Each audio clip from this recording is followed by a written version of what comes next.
வணக்கம். தமிழ்நாட்டில் பல்வேறு பகுதிகளுக்கு ரெட் அலர்ட் மற்றும் ஆரஞ்சு அலர்ட் கொடுக்கப்பட்டிருந்தது. நிறைய இடத்துல மழை பெஞ்சுகிட்டு இருக்கு. ஒரு சில இடங்கள்ல மழை பெஞ்சு முடிஞ்சிருக்கும். ஒருவேளை இது அப்படியே தொடர்ந்தால் ஒரு புயலாக மாற வாய்ப்பு இருக்கா என்ற கேள்வி எல்லாருக்குமே எழலாம். ஆனா அதை வானிலை மையம் தெளிவுபடுத்திட்டாங்க. புயலாக மாற வாய்ப்பில்லை என்று தெரியப்படுத்தியிருக்காங்க. வங்கக்கடலில் நிலவி வரும் ஆழ்ந்த காற்றழுத்த தாழ்வு பகுதி இன்று மாலை காற்றழுத்த தாழ்வு மண்டலமாக வலுப்பெறும். ஆழ்ந்த காற்றழுத்த தாழ்வு மண்டலம் வட தமிழ்நாட்டில் கரையை கடக்கும் என்றும் தெரிவிச்சிருக்காங்க. சோ இன்று மாலை பாத்தீங்கன்னா கனமான மழை பெய்யக்கூடிய வாய்ப்பு இருக்கு. இன்னைக்கு என்பது டேட்டும் சேர்த்து சொல்லிடுறேன். ஏன்னா நேத்திக்கு நம்மளுடைய வீடியோல பாத்தீங்கன்னா நீங்க இன்னைக்குன்னு சொல்றீங்க, ஆனா என்னைக்கு அப்படிங்கிற டேட்டோட சேர்த்து சொல்லுங்கன்னு சொன்னாங்க. சோ இன்னைக்கு டேட் பாத்தீங்கன்னா அக்டோபர் 22ஆம் தேதி தான். அதனால எல்லாருமே இன்னைக்கு ஈவினிங் கொஞ்சம் சேஃபா இருங்க. இன்னைக்கு நைட்டும் கொஞ்சம் சேஃபா இருங்க. புயல் ஒன்ஸ் கரையை கடந்ததுக்கு அப்புறமா நாளைக்கு ஒரு பிரச்சனையுமே இருக்காது என்று தான் தெரிவிக்கிறாங்க.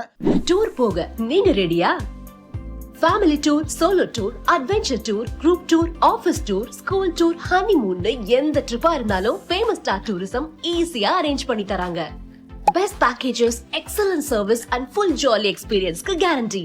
சோ எதுக்கு வெயிட்டிங்? ஃபேமஸ் ஸ்டார் டூரிசம் இப்போவே கான்டாக்ட் பண்ணுங்க. ஆனா இன்னைக்கு பாத்தீங்கன்னா எந்தெந்த மாவட்டங்களுக்கு பள்ளி கல்லூரிகள் விடுமுறை என்று பார்த்துருவோம். செங்கல்பட்டு, திருவள்ளூர், கடலூர், விழுப்புரம், ராணிப்பேட்டை, கள்ளக்குறிச்சி, மயிலாடுதுறை, திருவாரூர், தஞ்சாவூர், சிவகங்கை, காஞ்சிபுரம் மற்றும் திருச்சி மாவட்டங்களுக்கு பள்ளி கல்லூரிகள் ரெண்டுமே விடுமுறை. பள்ளிகளுக்கு மட்டும் பாத்தீங்கன்னா சென்னை, புதுக்கோட்டை, சேலம், பெரம்பலூர், நாமக்கல், திருப்பூர், கரூர் ஆகிய மாவட்டங்களுக்கு பள்ளிகளுக்கு மட்டும் விடுமுறை அறிவிச்சிருக்காங்க மாவட்ட ஆட்சியர்கள்.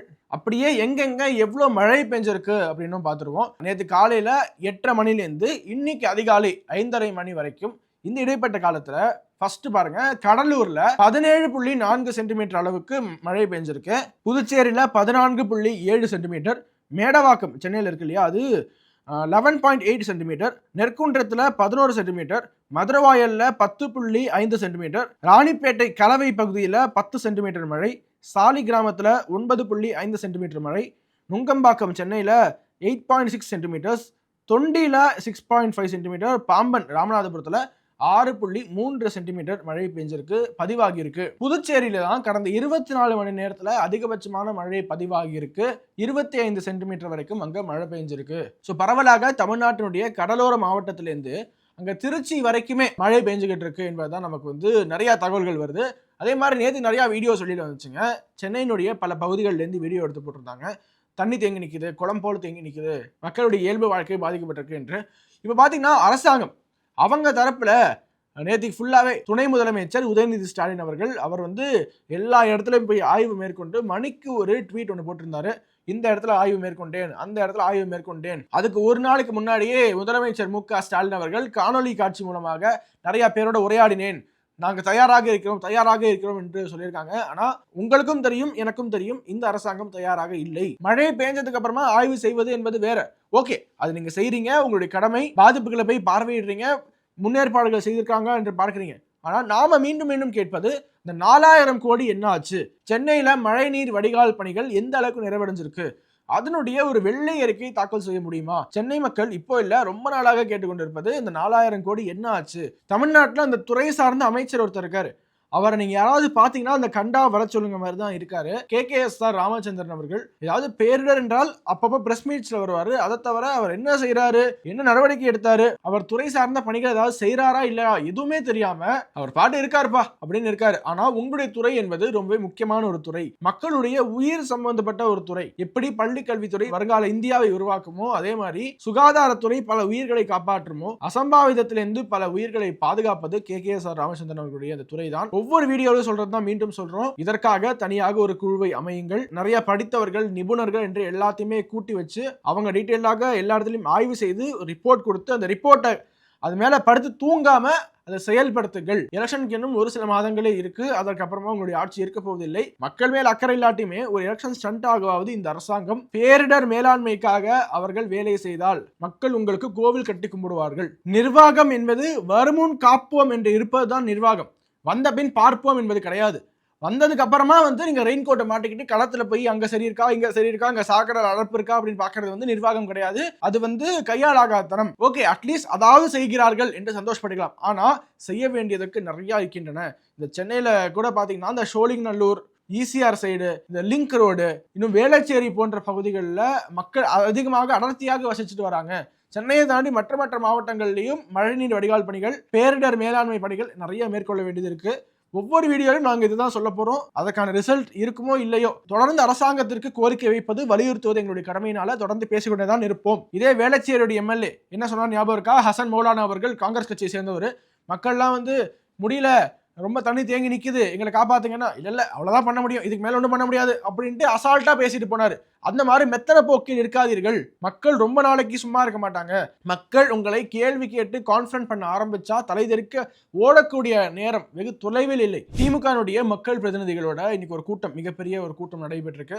அதுல திமுக நிர்வாகிகள் என்ன செய்ய வேண்டும், திமுக மக்கள் பிரதிநிதிகள் என்ன செய்ய வேண்டும் என்று எல்லாருமே கலந்து ஆலோசனை செய்திருக்கிறாங்க. ஓகே, ஏதாவது டான்ஜிபிளா ரிசல்ட் வந்தா நல்லதான், சந்தோஷம் தான். வருதா என்று பொறுத்திருந்து பார்ப்போம். நாளைக்கு தெரிஞ்சிடும் தமிழ்நாட்டினுடைய நிலைமை என்ன, எவ்வளவு இடத்துல மக்கள் பாதிக்கப்பட்டிருக்காங்க என்பது சீக்கிரமா தெரிஞ்சிடும். இன்னைக்கு பாத்தீங்கன்னா அமித்ஷா அவர்களுடைய பிறந்த நாளுங்க.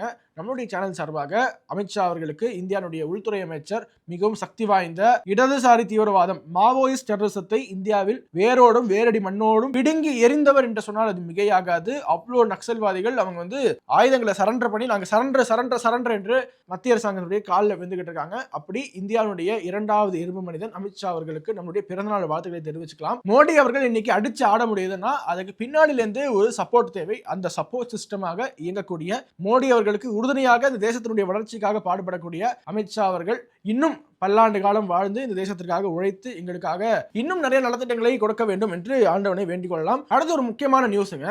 ஜிஎஸ்டி வரி குறைப்பால என்ன நடக்கும் என்று நிறைய பேர் கேட்டாங்க இல்லையா? ஒரு டான்ஜிபிளான ஒரு எக்ஸாம்பிள், கண்ணு முன்னாடி தெரியக்கூடிய ஒரு எக்ஸாம்பிள் என்னன்னா, டாடா நிறுவனத்துடைய சேல்ஸ் இருக்கு இல்லையா, அது பன்மடங்கு இன்க்ரீஸ் ஆகியிருக்கு.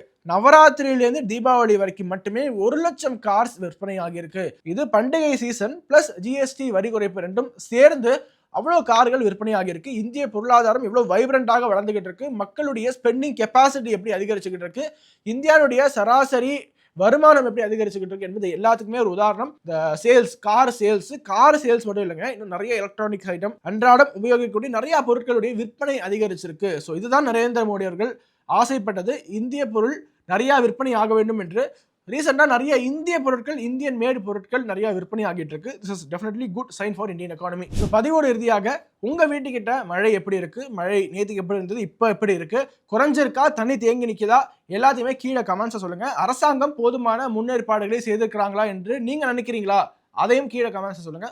அடுத்த நிகழ்ச்சியில சந்திப்போம். வணக்கம். வந்தே மாத்திரம். பேசு தமிழா பேசு சேனலுக்கு ஆதரவு தந்து கொண்டிருக்கக்கூடிய பார்வையாளர்களுக்கு வணக்கம். அரசியல் ஆன்மீகம்னு மட்டும் இல்லாம இப்போ ஹெல்த்லயும் நம்ம வந்தாச்சு. ஹெல்த் சம்பந்தமான பிரச்சனைகளுக்கும், ஹெல்த் டிப்ஸுக்கும், ஹெல்த் கேருக்கும், இல்ல ஹெல்த் பத்தி ஏதாவது தெரிஞ்சுக்கணும் அப்படின்னு நினைச்சீங்கன்னா ஹெல்த் குரு சேனல் கண்டிப்பா உங்களுக்கு யூஸ்ஃபுல்லா இருக்கும். பேசு தமிழா பேசு சேனலுக்கு கொடுக்கக்கூடிய இதே சப்போர்ட்டை ஹெல்த் குரு யூடியூப் சேனலுக்கும் கொடுத்து அந்த சேனலை சப்ஸ்கிரைப் பண்ணி உங்க நண்பர்களுக்கு ஷேர் பண்ணும்படி கேட்டுக்கிறோம். நம்ம ஹெல்த் குரு சேனலோட லிங்கை டிஸ்கிரிப்ஷன்ல தரோம், மறக்காம செக் பண்ணி பாருங்க.